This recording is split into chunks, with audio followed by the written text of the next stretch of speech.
올해 3.1운동과 임시정부 수립 100주년을 맞아 전라남도 전역에서 독립만세운동 재현 행사가 열립니다. 3월 1일 시작으로 22개 시군에서는 당시 만세운동이 있었던 날짜에 맞춰 다양한 행사가 열릴 예정입니다. 우리 지역에서도 일제에 맞서 독립운동에 헌신했던 많은 우국지사들의 흔적이 남아 있습니다. 독립군으로 전투에 참여했거나 계몽단체를 만들고 죽음으로도 일제에 항거했던 항일지사들을 만나봅니다. 목포의 청년들이 일제 수탈의 아픔을 알리기 위해 나섰습니다. 일제가 앗아간 대표적인 수탈품을 활용해 3.1절을 기념하기 위한 작품을 전시하는 등 다양한 콘텐츠를 기획하고 있습니다. 정읍시립미술관이 친일 행적을 보인 작가들의 예술 작품을 전시하면서 논란이 일고 있습니다. 이런 친일 작가들에 대해 재평가를 해야 한다는 주장이 나오고 있습니다.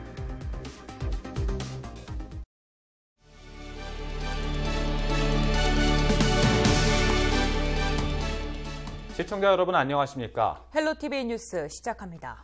첫 소식입니다. 올해는 3.1운동과 임시정부 수립 100주년이 되는 해인데요. 전라남도 전역에서 그날의 함성이 다시 울려 퍼집니다. 3월 1일을 시작으로 총 42일간 독립만세운동을 재현한다고 하는데요. 자세한 내용을 송유찬 기자가 취재했습니다. 대한독립만세, 독립의 염원을 담은 국민들의 함성입니다. 1919년 3월 1일 시작된 독립만세운동. 100년 전 그날의 함성이 전라남도 전역에서 재현됩니다. 금년은 3.1운동 100주년, 임시정부 수립 100주년이 되는 해입니다. 그래서 전라남도에서는 이러한 3.1운동의 정신과 독립운동의 정신을 되살려서 전라남의 도정을 활력화시키고 동력을 얻기 위해서 도민들과 함께 추진하는 것입니다. 독립만세운동은 3월 1일 전남도청 만남회 광장에서 출정식을 시작으로 진행됩니다. 재현 행사 슬로건은 우리의 대한독립 염원 의향전남에서 이루다. 의향전남의 외침이 전국으로 퍼져 마침내 미래의 희망을 꿈꿀 수 있는 대한민국을 이뤄낸다는 의미를 담고 있습니다. 출정식에는 김영록 전라남도지사가 독립의 횃불에 불씨를 붙여 군중에게 전달하고 김대중 동상 야외 무대까지 만세운동 행진을 이어갈 계획입니다. 또 의향전남의 호국정신을 되새기고 미래 실천을 다짐하는 이제 우리는 선언문도 이날 낭독하기로 했습니다. 22개 시군에서는 3월 1일부터 4월 11일까지 당시 만세운동이 일어났던 날짜에 맞춰 대한독립 만세 함성을 이어갑니다.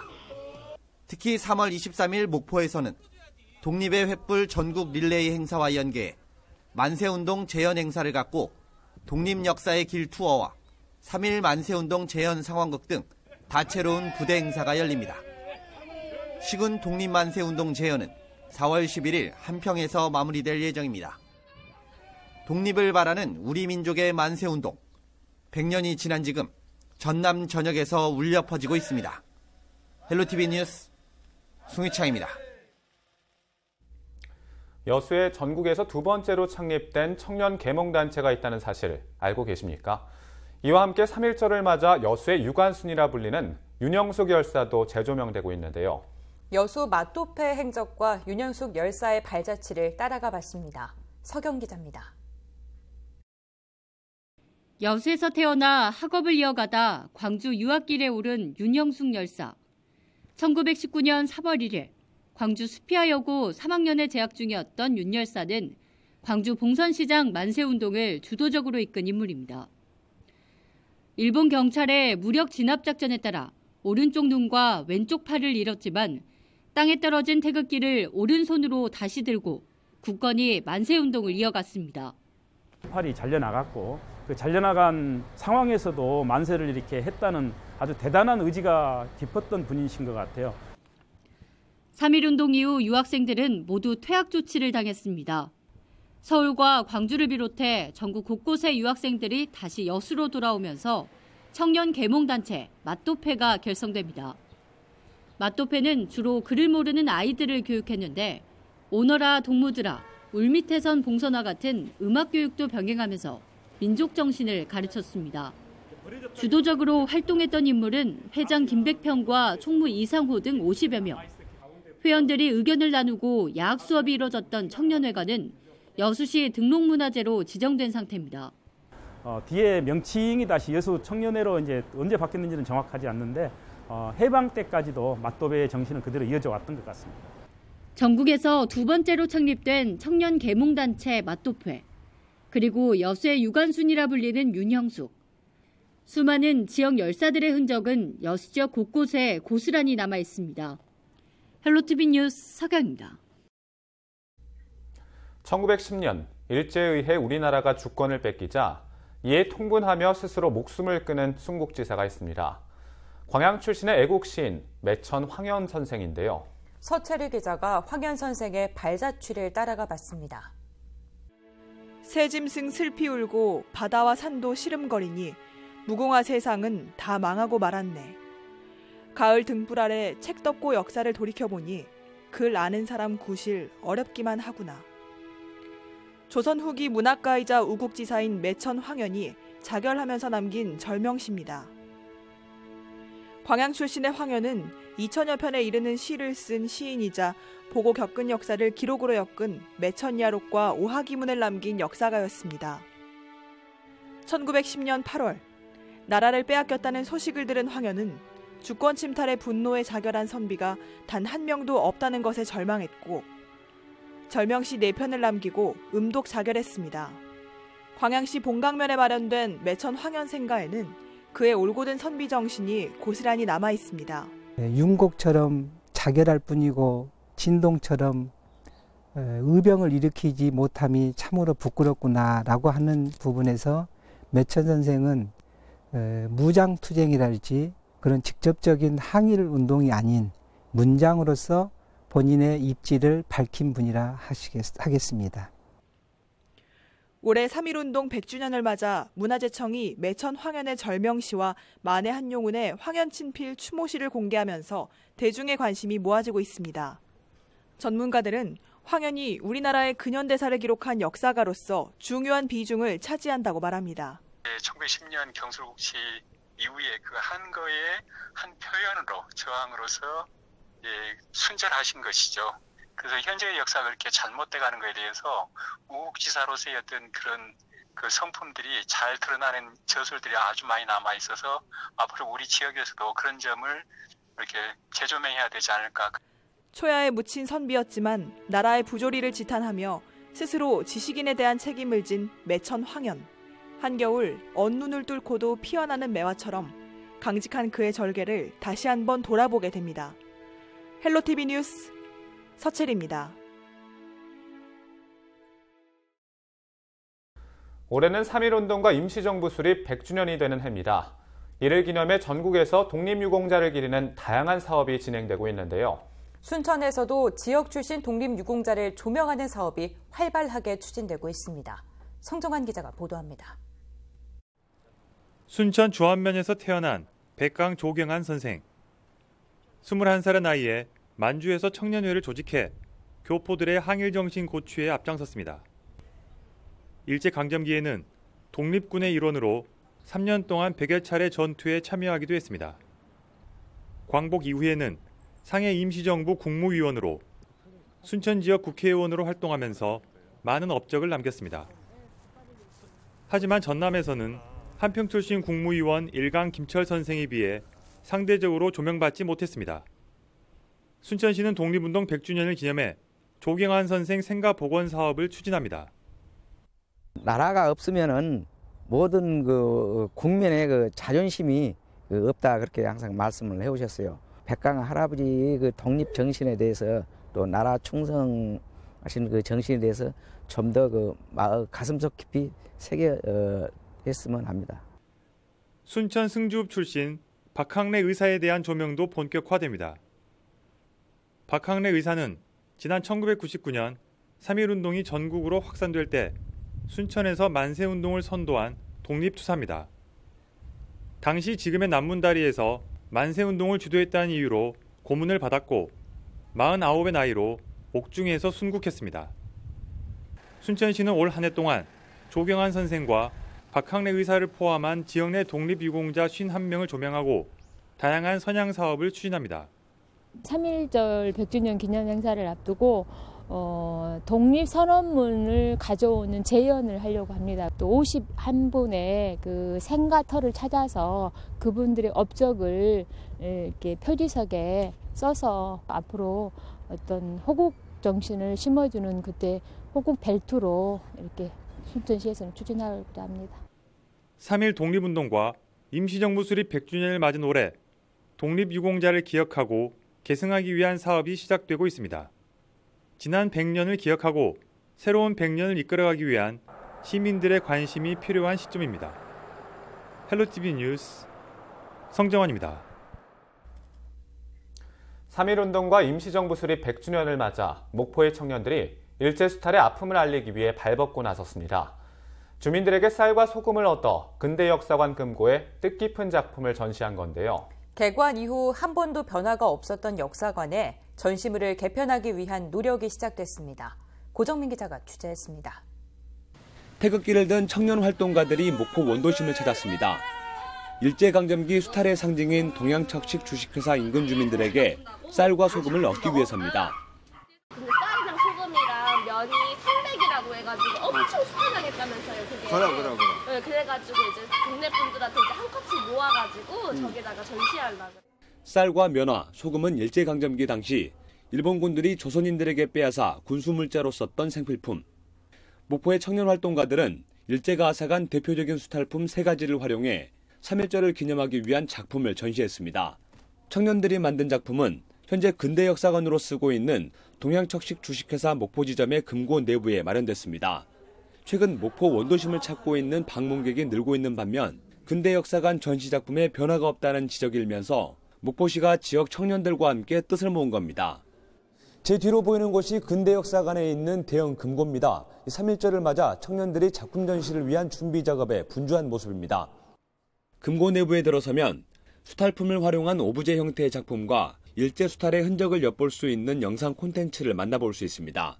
목포에서 호남 지방에서 가장 많이 재배되었던 쌀, 그리고 또 목화 그런 것들이 이제 수탈되었던 그런 상징성이 있다 보니까 3.1운동 이제 100주년을 맞이하여 일본의 어떤 그런 만행들을 좀 기억하고 잊지 말고 되새기는 어떤 그런 좀 시간들 좀 마련했으면 좋겠다라는 의미에서 이렇게.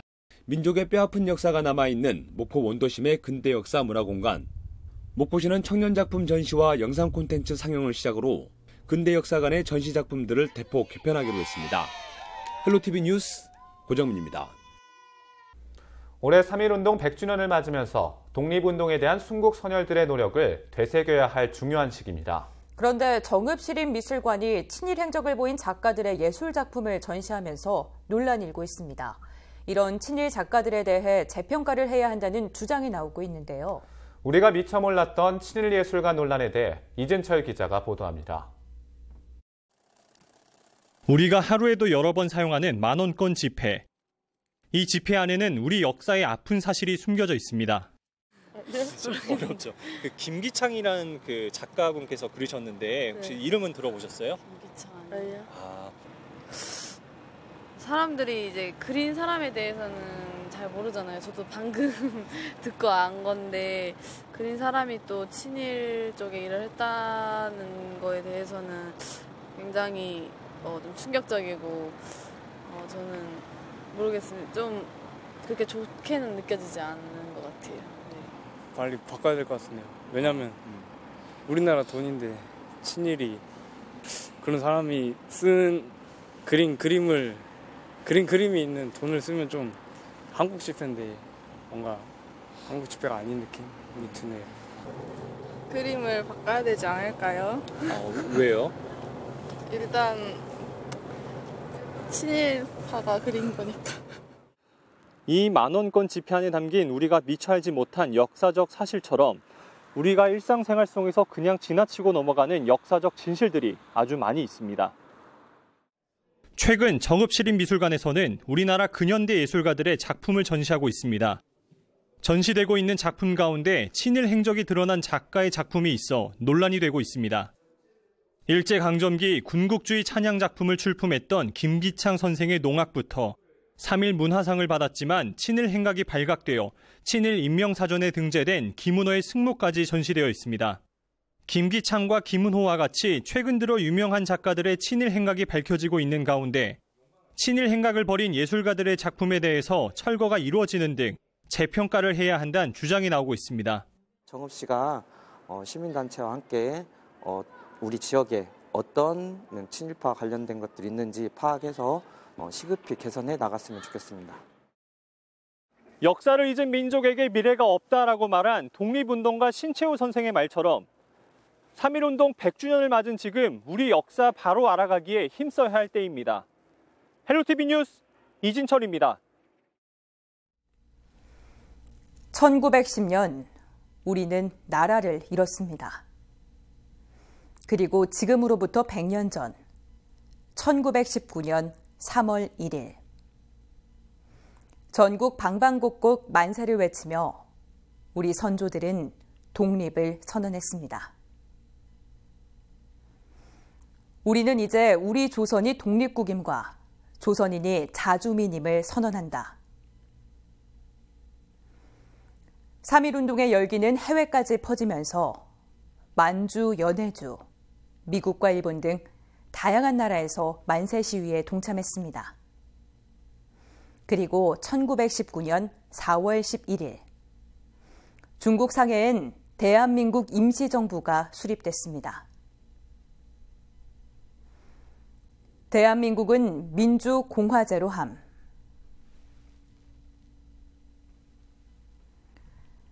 (1919년 4월 11일) 대한민국 임시정부가 선포한 임시헌장 1조.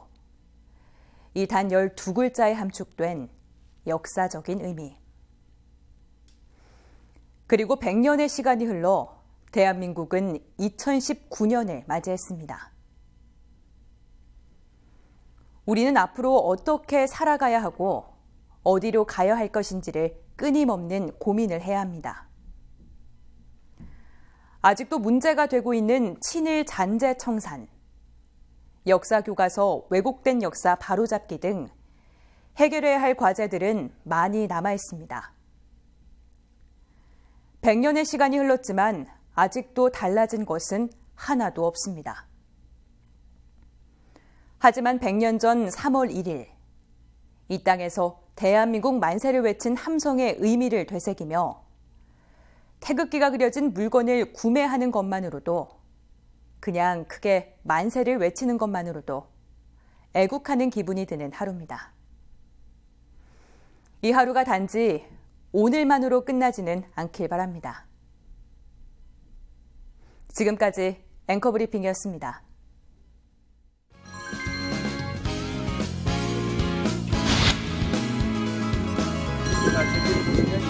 이 가운데 사람이 산업단지 마을 소원이 특별한 신선 소리를 들을 수 있고요.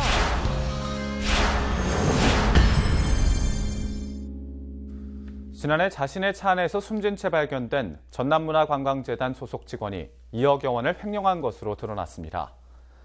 전라남도는 지난 1월 직원 A씨의 횡령 의혹과 관련해 감사를 벌인 결과 재단의 신용카드 발급과 관리 소홀을 틈타 신용카드로 상품권을 산 뒤 다시 파는 형식으로 2억 800만 원을 횡령한 것으로 밝혀졌습니다. A씨는 지난해 저소득층 문화바우처 사업과 전라도 정도 천년 홍보사업 등을 맡은 비정규직 사원으로 지난 12월 13일 자신의 차 안에서 숨진 채 발견됐습니다. 재단이 숨진 A씨의 업무를 들여다보다 사업비 1억 7천만 원 상당을 횡령한 정황이 드러나면서 도에서 감사를 진행했습니다. 도는 소속 직원에 대한 업무 관리 감독을 태만히 한 재단 팀장 등 2명에 대해 징계 조치하도록 재단에 통보하고 앞으로 유사한 사례가 발생하지 않도록 당부했습니다. 보이스피싱 인출책이 은행 직원의 신고로 붙잡혔습니다. 순천경찰서는 지난 27일 순천시 연양동의 한 은행에서 보이스피싱 자금을 인출하던 25살 A씨를 검거했다고 밝혔습니다. 경찰은 지급 정지된 계좌에서 인출을 시도한다는 은행 직원의 신고로 현장에서 A씨를 검거했으며 인출을 도우면 수수료 3%를 받기로 했다는 진술을 토대로 또 다른 범행 여부를 조사하고 있습니다. 제2회 전국 동시조합장 선거 후보자 등록 마감 결과 전라남도 지역은 185개 조합에 총 446명이 등록했습니다. 경쟁률은 평균 2.4대 1을 기록했습니다. 조합별로는 145개 농협에 355명이, 19개 수협 43명, 21개 산림조합 48명입니다. 이 가운데 단일 후보 등록으로 무투표가 결정된 조합은 농협 23곳과 수협 3곳, 산림조합 2곳 등 모두 28곳입니다.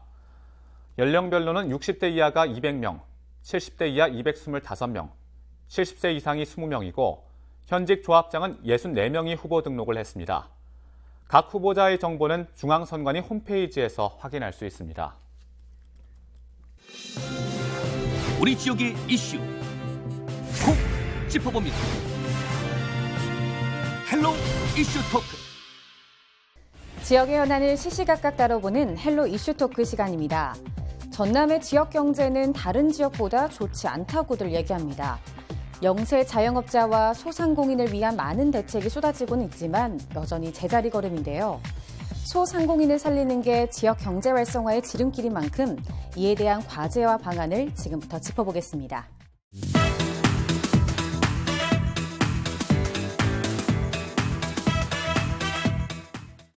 네, 전남의 지역 경제가 다른 지자체보다 전반적으로 어렵다고들 하는데요. 특히 소상공인과 영세 자영업자들이 많은 어려움을 호소하고 있습니다. 먼저 현재의 상황부터 살펴볼까요? 예, 전남의 경우 타 시도 지자체에 비해서 경제 상황이 어려운 것은 바로 산업의 구조적인 모순이 가장 큰 이유라고 할 수가 있겠습니다. 네. 우리 지역, 특히 서남권의 경우 경제의 핵심, 경제의 중심이 조선산업이거든요. 그런데 그렇죠. 조선산업이 침체의 늪에서 지금 벗어나지 못하고 있는 그러한 상황입니다. 예를 들어서 우리 아빠가, 우리 남편이 회사를 언제 그만둘 줄을 모르는 상황에서 또 내가 다니고 있는 회사가 언제 문을 닫을지 그런 모르는 상황에서 정상적인 소비활동, 그러니까 내가 필요한 것을 구매를 한다든지 아니면은 기존과 같이 외식을 자주 할 수 없을 겁니다. 사고 싶은 물건이 있더라도 다음으로 미루게 되고요. 외식도 자제하게 될 겁니다. 이러한 상황은 결국은 우리 지역의 많은 부분을 차지하고 있는 식당업이라든지 외식산업에 그대로 영향을 미치는 거죠.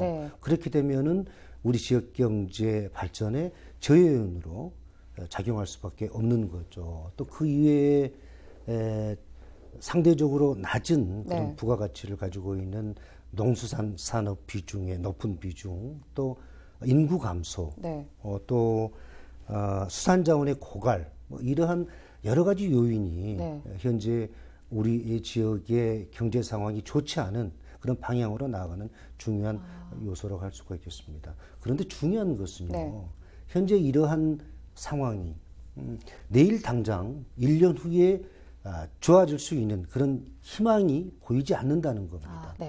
극단적인 표현일지 모르겠습니다만은 현재의 상황이 더 악화되지 않을 정도의 그러한 대안들이 필요하지 않나. 그래서 지금과 같은 상황을 유지할 수 있는 그러한 최적의 대안들이 필요하다라고 이렇게 조금 비관적인 진단을 하고 싶습니다. 네, 여기에 대한 의견 어떠십니까? 방금 말씀하신 대로 전반적으로 지금 시대가 저성장 시대로 접어들고 있지 않습니까? 그러다 보니까 경제 지표들이 전반적으로 좋지 않는 게 사실입니다. 그리고 말씀하신 것처럼 투자, 고용, 성장이 구조적인 침체에 갇혀 있는 그런 구조거든요.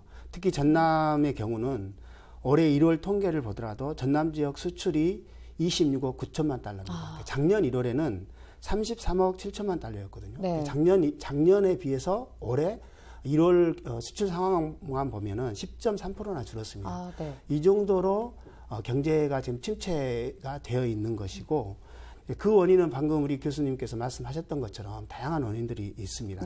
가장 구체적으로는 투자가 지금 거의 그 사회 간접 자본이라든가 설비 투자가 이루어지지 않고 있는 것이고, 그리고 고용이라든가 성장 이런 것들이 담보 상태에 빠져 있습니다. 그러다 보니까 이러한 부분들이 이제 공동으로 전반적으로 침체하다 보니까 소비 자체도 역시나 꽁꽁 얼어붙었다. 이 과정에서 지역 내의 소상공인들 그리고 영세 자영업자들의 어떤 경제적 환경이라든가 이런 어떤 그 영업의 어떤 환경이 굉장히 악화되어 있다라는 것이 현재 이제 우리 지역의 실정이라고 볼 수 있습니다. 네, 들어보니까 단순히 그들의 어려움뿐 아니라 이게 지역 경제까지 영향을 미치고 있는데요. 그래서 최근 정부와 지자체에서는 골목 상권 활성화에 대해서 이야기를 꺼내고 있습니다. 그렇다면 이 골목 상권이 정확히 어떤 건지도 좀 한번 짚어봐야 될 것 같은데요. 골목 상권이라고 하면은 기본적으로 서민들을 대상으로 하는 어떤 소규모 상권을 의미하는데요. 네. 기본적으로 이제 수요와 공급이 있는 곳에 어떤 상권이 형성되지 않습니까? 네. 골목 상권 역시 이러한 수요와 공급의 법칙에 의해서 운영되고 있는 것인데 우리가 흔히 보면 우리 동네에 있는 어떤 문방구, 일반 식당, 그리고 미용실, 제과점, 빵집 이런 부분들 거기에 재래시장까지 합쳐서 이걸 이제 기본적으로 이제 골목 시장이라고 하는 건데 최근 장기적인 경제 침체에다가 이런 골목 시장들을 위협하는 어떤 대규모 자본들이 지금 직접적으로 이제 지역으로 들어오지 않습니까? 이러다 보니까 지역 경제가 이제 그 샌드위치가 되고 있는 거죠. 그래서 골목 경제가 그래서 굉장히 어려움을 겪고 있습니다. 네. 예, 우리 그 의원님 말씀을 해주셨는데요. 골목 상권이라면 많이들 전통시장 상인 또 노점 상인들을 많이 떠오르게 되는데요. 골목 상권은 우리가 흔히 접할 수 있는 우리 동네의 조그마한 마트, 슈퍼마켓이라고 얘기를 하죠. 또 미용실이라든지 뭐 세탁소, 뭐 식당, 채소가게, 과일가게 이러한 우리 생활경제, 우리 기본경제의 주축을 이루고 있는 것이 바로 골목 상권입니다. 그런데 어떤 이유에서인지 모르겠습니다만은 이런 골목 상권에 대한 관심과 지원이 전통상인 또 그 외의 그런 소상공인들에 비해서 많이 미흡했던 게 지금까지 사실입니다. 앞으로 우리 지자체장 분들이라든지 정치인들은 이러한 우리 생활경제, 우리 기본경제의 주축이라고 할 수 있는 골목상권에 대해서 더 많은 관심과 지원이 필요할 때라고 생각합니다. 골목상권에 종사하는 그분들이 우리의 이웃이고 우리의 친지, 우리 가족일 수도 있거든요. 따라서 이들에 대한 어떤 그런 그 지원, 관심이 가장 필요한 그런 시점이 아닌가 생각을 합니다. 네, 그래서 이 골목상권 활성화를 위해서 제로페이와 지역화폐 등을 발행하고 있는데요. 이런 것들이 실질적으로 도움이 될지도 좀 궁금합니다. 예, 많은 분들이 골목상권, 소상공인 지원 정책하면은 가장 먼저 떠오르는 게 이제 온누리 상품권이죠. 그렇죠. 네. 그리고 또 제로페이, 요즘에 전국적인 핫 이슈, 우리 지역도 마찬가지입니다만은 지역사랑 상품권, 지역화폐라고 그러는데 그게 이렇게 세 가지의 정책들이 소상공인, 골목상권을 위하는 그런 정책들로 생각을 하시는데요. 조금 차이가 있습니다. 온누리 상품권 같은 경우는 정부가 전통시장 활성화를 위해서 지원하는 그런 정책입니다. 그래서 아까 말씀드린 그런 골목상권 활성화의 기여도에 있어서는 조금 낮은 편이고요. 왜냐하면 사용을 전통시장에서밖에 사용할 수 없기 때문에 우리가 얘기하는 미용실이라든지 뭐 조그마한 마트라든지 세탁소, 식당에서는 사용할 수가 없는 거죠. 그리고 제로페이 같은 경우도 정부에서 이제 그 일반적으로 카드 수수율이 한 0.6%에서 한 1.8% 정도 되는데 8억 이하, 연 매출의 8억 이하는 수수료가 제로인 제로페이가 정부에 의해서 물론 그 지방 지자체하고 이렇게 공동으로 좀 진행을 하고 있습니다만은 제로페이 같은 경우도 제공자, 공급자하고 소비자를 직접 연결해 주는 그러한 시스템이거든요. QR카드로 인해서. 그래서 이러한 그 제로페이도 소상공인, 골목상권 활성화에 어느 정도 도움이 될 수는 있겠습니다만은 조금 미흡한 부분이 있고요. 요즘에 전국적으로 핫 이슈가 되고 있는 지역화폐, 지역사랑 상품권의 발행은 사실 지역화폐는 지역 내에서 소비되고 있는 그러한 돈이 여기로 빠져나가는 것을 방지하는 그런 제도거든요. 그래서 지역사랑 상품권, 지역화폐는 바로 골목상권 활성화를 시키는데 많은 도움이 될 수가 있습니다. 왜냐하면 지역화폐를 가지고 가서 동네에서, 뭐 마트에서, 미용실에서, 식당에서 사용할 수 있게 된다면 그 지역경제 활성화에 또 골목상권 활성화에 많은 도움이 되는 거죠. 그래서 이런 세 가지의 대표적인 지원 정책 가운데서 굳이 골목상권 활성화에 네. 많은 도움이 되는 그런 그 정책 지원이라고 하면 우리가 마지막에 제가 말씀드렸던 지역화폐, 지역사랑 상품권이 그래도 가장 좀 근접하지 않나 그런 생각을 해봅니다. 네, 그렇다면 여 사무처장 의견도 좀 궁금한데요. 네, 그 전라남도에서 어제 순천 아래시장에서 예. 제로페이 선포식을 했습니다. 네. 그리고 또 올해 5월에는 그 지역화폐 영역 결과를 발표하고 지금 김웅록 도지사가 연간 2,500억, 그 4년간 1조 원을 지역화폐를 발행하겠다라고 공약을 냈지 않습니까? 네.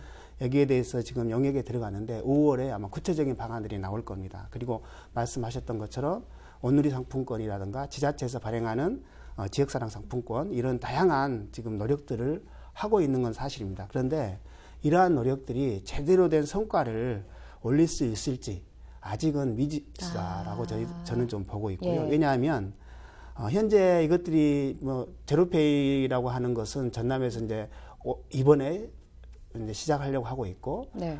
지역화폐 역시 5월에 영역 결과를 보고 어떤 대안을 만들 것이고 이런 부분들이 있다 보니까 아직 시작이 이제 하다 보니까 네. 좀 그 시간적인 검증이 좀 더 필요하고요. 또 하나 이제 각종 상품권들이 이제 난립하고 있습니다. 그래서 네. 이러한 상품권들의 난립으로 인해서 이제 그 지역 내에서 어떤 이러한 그 반대하는 의견들도 우리가 무시할 수가 없습니다. 그리고 이런 지역화폐들이 국가가 발행하는 화폐가 아니다 보니까 유통 과정이라든가 발행 과정에서 나타나는 비용이 네. 이게 만만치가 않습니다. 네. 그리고 또한 할인가 문제도 해결해야 됩니다. 그래서 이러한 문제들이 제대로 해결된다라면 지역 상권의 어떤 그 살리는데 활발한 활성화의 어떤 긍정적인 효과들이 있을 네. 수 있습니다만은 여전히 긍정적인 측면과 부정적인 측면이 상존하고 있는 건 사실입니다. 예. 제로페이 예를 들면 시스템을 만들기 위해서 굉장히 많은 노력들이 필요합니다. 그런데 이 시스템이 만들어진다고 했을 때 네. 말씀하신 대로 8억 원의 이하의 소상공인들에게는 수수료가 면제되거든요. 네, 보통 그 매출액 3억에서 2억에서 3억 정도의 중소가맹점 카드 수수료가 1.3%입니다. 네. 그래서 우리가 거기에 비교를 해보면 3억 원의 카드 매출을 올렸다 하면 연간 390만 원이 수수료만 다른 것 없이 수수료 비용으로만 들어가거든요. 네. 이 비용이 그대로 상인들에게 돌아갈 수 있는 이런 효과가 있기 때문에 이게 제대로만 정착된다면 이거 역시 일정 정도 이제 긍정적인 효과는 있을 수가 있겠죠. 그런데 정책들이 일관적으로 어떤 하나의 방향으로 가는 것이 아니라 여러 가지 우후죽순처럼 막 올라오다 보니까 그렇죠. 네. 상호 충돌하는 지점들이 있습니다. 그래서 이것들을 국가나 지방자치단체들이 잘 조율하고 점검하면서 가야 되지 않을까 싶습니다.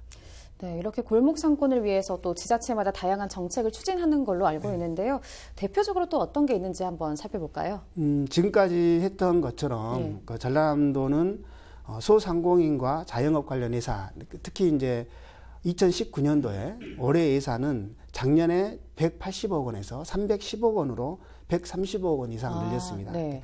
대표적으로 전통시장 화재 보험료 는 작년 11월부터 이제 시행을 했고요. 네. 시장별로 대표 상품 개발에 대한 영역 사업이 들어갔고, 그리고 시장 매니저 파견 사업, 그리고 신용 보증료 이자를 그 예산을 대폭 늘렸습니다. 네. 그리고 이제 관련 제도나 제도 개선 이러한 사업들에 있어서 이제 중소기업 벤처부에 지속적인 건의를 하겠다는 방침이고요. 네. 그런데 이제 현실은 여전히 어렵습니다. 왜냐하면 전남의 자영업자 비율이 전국의 25.4%인데 전남은 30.5%로 단연 높습니다. 네.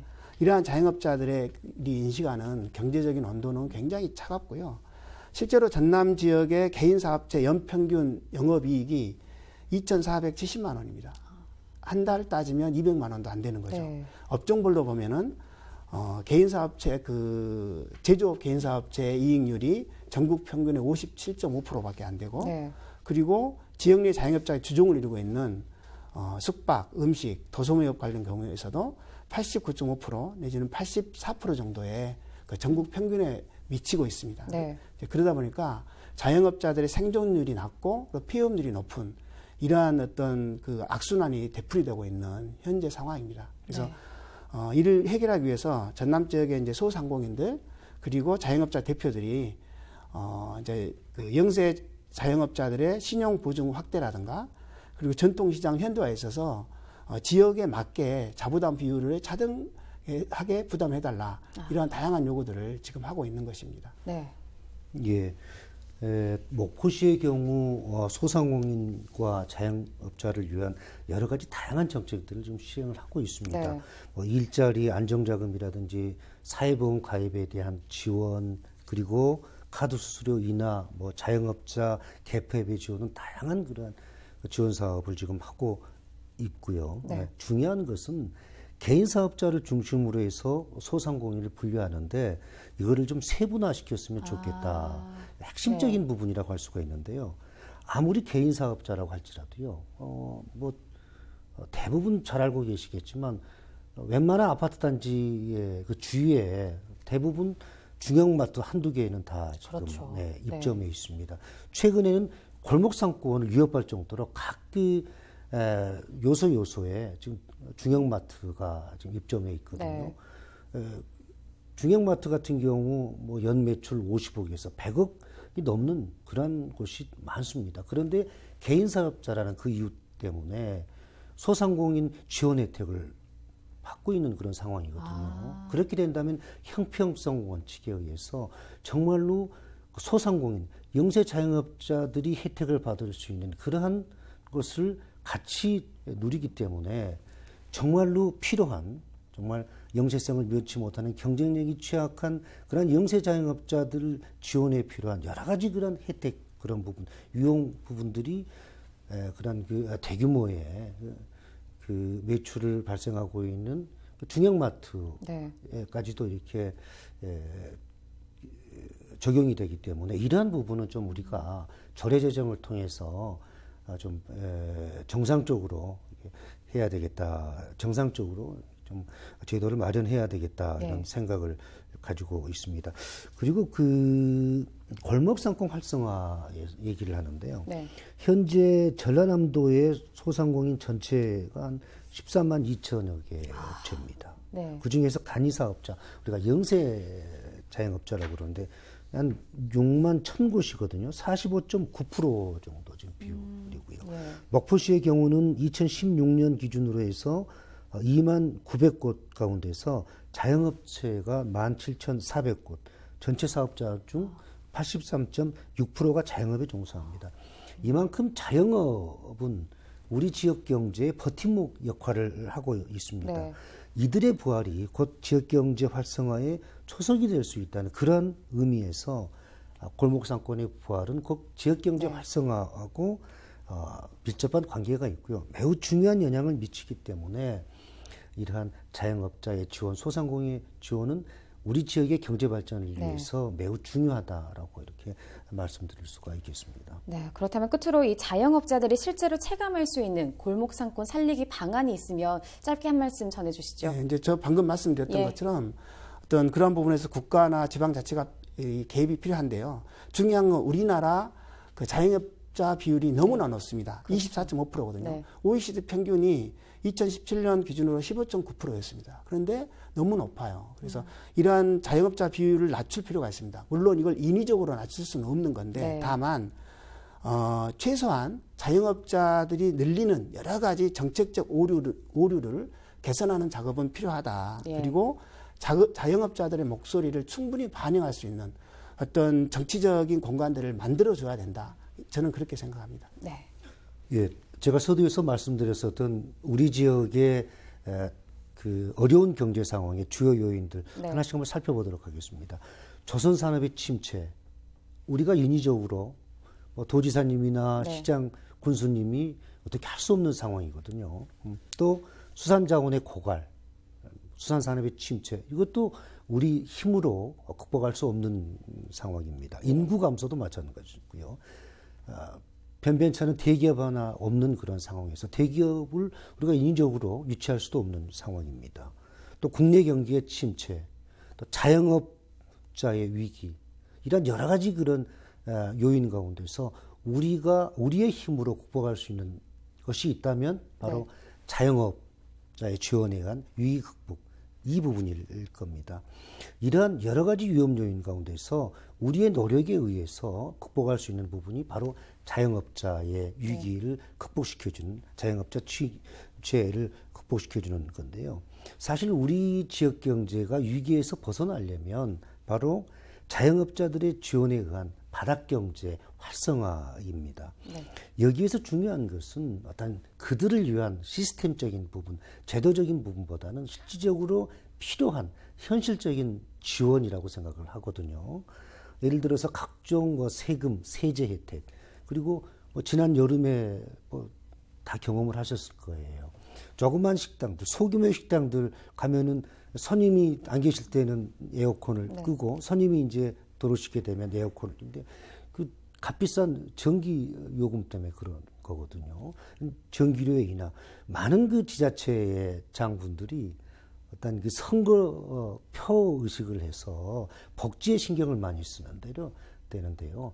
이런 복지도 중요하지만 복지를 지원할 수 있는 그런 파이낸셜 서포팅, 물질적인 그런 지원을 어디에서 우리가 발생할 수 있냐면 바로 이런 지역경제 버팀목이라고 할 수 있는 자영업자가 활성화됨으로써 세금이 많이 거쳐지게 되고 그러면 사회복지에 투입되는 비용이 증가될 수 있는 거죠. 자연적으로 해서 복지는 실현할 수 있는 겁니다. 또 이자 지원이라든지 그리고 상하수도 요금의 그런 그 지원 또 고용, 요즘에 최저임금 급작스러운 상승으로 인해 가지고 굉장히 이제 힘들어하죠. 최저임금 또 어떤 임대료 상승 이런 부분도 우리가 신경을 써야 되고요. 또 중요한 것은 규제 일변도에 아까 우리가 그 소상공인들 차별화를 말씀을 드렸는데 연매출 100억의 개인 사업자나 연매출 5천도 안 되는 그런 그 개인 사업 똑같이 동등하게 소상공인이라는 그런 정책 지원을 받게 되거든요. 네. 이런 지원의 차별화 부분도 분명히 있어야 되는 거고요. 또 자영업자를 위한 그런 그 프로그램, 개업이라든지 창업이라든지 폐업이라든지 여러 가지 자영업자를 위한 소상공인을 위한 그런 프로그램의 시스템 구축이 필요하다. 이러기 위해서는 목포시나 지역의 정치인들 또 군수님들의 노력이 필요하다라고 하는 겁니다. 네, 정말 경기가 갈수록 어려워지고 있는데요. 이 자영업자를 살리는데 정책에 대해서 좀 깊은 고민이 필요해 보입니다. 오늘 두 분 말씀 잘 들었습니다. 네, 고령사회 진입과 1인 가구 증가, 또 고용 불안과 소득 양극화 등 소상공인을 둘러싼 환경의 변화로 경영난에 직면한 상황인데요. 지역 경제의 주춧돌이 되는 골목 상권을 살려 이 지역 경제 활성화가 일어나길 바랍니다. 지금까지 헬로 이슈 토크였습니다. 우리 지역의 이슈 콕 짚어봅니다. 헬로 이슈 토크.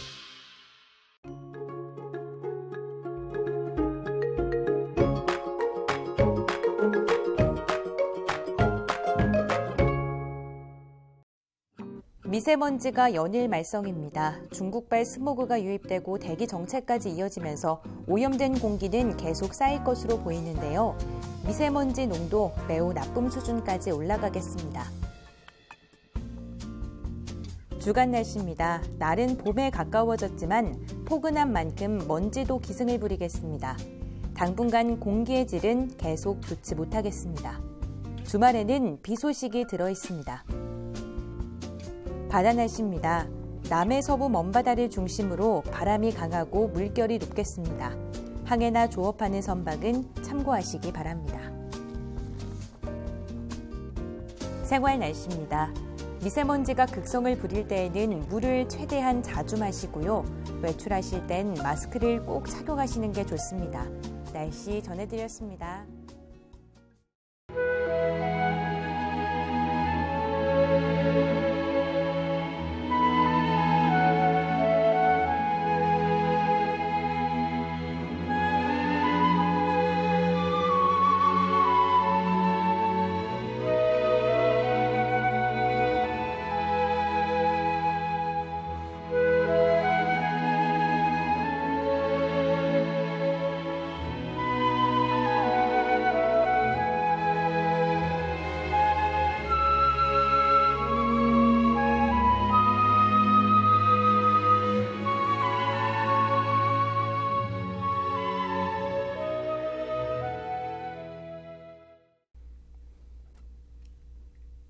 이상으로 헬로티비 뉴스를 마칩니다. 저희는 언제나 지역 주민 여러분 곁에 있겠습니다. 고맙습니다.